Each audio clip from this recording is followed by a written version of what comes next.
Okay, the past paper that you'd been given, question 1, in pre-industrial Britain, different social groups played different games. Use figure 1 to help identify 3 characteristics of mob football and explain how each characteristic was a reflection of pre-industrial society. 3 marks. You need to use the acronym ROLO's WCCC, choose 3 of the most appropriate characteristics from the acronym for popular recreation, because the first 3 are the only ones that can be marked. It says 3 characteristics in the exam question. So that's how you need to answer that one. Part 2, why was real tennis exclusive to those who enjoyed a privileged lifestyle in pre-industrial Britain? Again, you can use the characteristics from the acronym we've been using, ROLO's WCCC. It's worth 4 marks. It doesn't list 4 or 5, so you can put as many down as you like and you'll be credited for correct answers. Another tennis question, B. After 1800, real tennis declined, and by the 1870s, lawn tennis was invented and popularised. So which part of the 19th century are we looking at? So we're looking at that progression through the 19th century, from the start to the end. Think about Tricia. Think about what they lost, what they gained. Why now have we got lawn tennis? We've got lawn tennis because we've got a new middle class. Start of the 19th century, not really. Middle classes took the real tennis and made it their own game in the back gardens, in the privacy of their own home, with high walls, etc. Characteristics of rational recreation. You can use the opposite of the acronym for popular recreation, which you've all done, or you can use scrawn.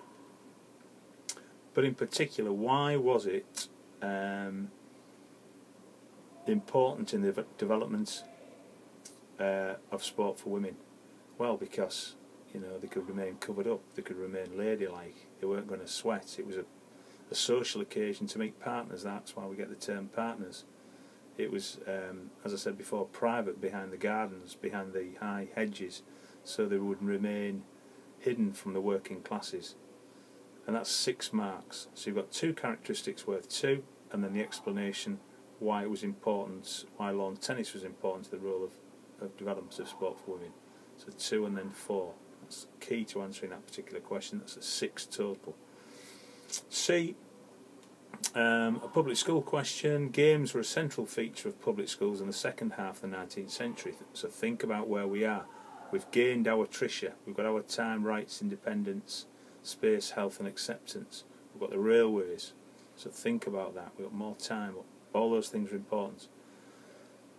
We've got to relate it to the 19th century public schools. So looking at it in context, in a parallel, it's the 3rd stage of the 19th century public schools. So it's athleticism, the game's cult. Okay, why did the headmasters of late 19th century boys' public schools see lawn tennis and fives as less valuable than games such as football and cricket? Right, we've got to think about values, team games. Why did they like team games? Okay, the values that they gave. So HSBC, you've got teamwork, commitment, leadership.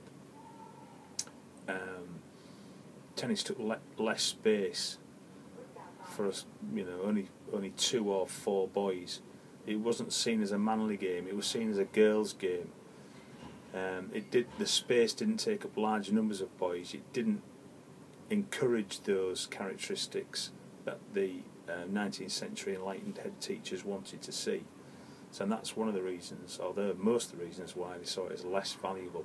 So those are the things you need to be looking at. And then again, that's 5 points. So it's quite a generous mark scheme on that one. That's how you need to be answering those questions.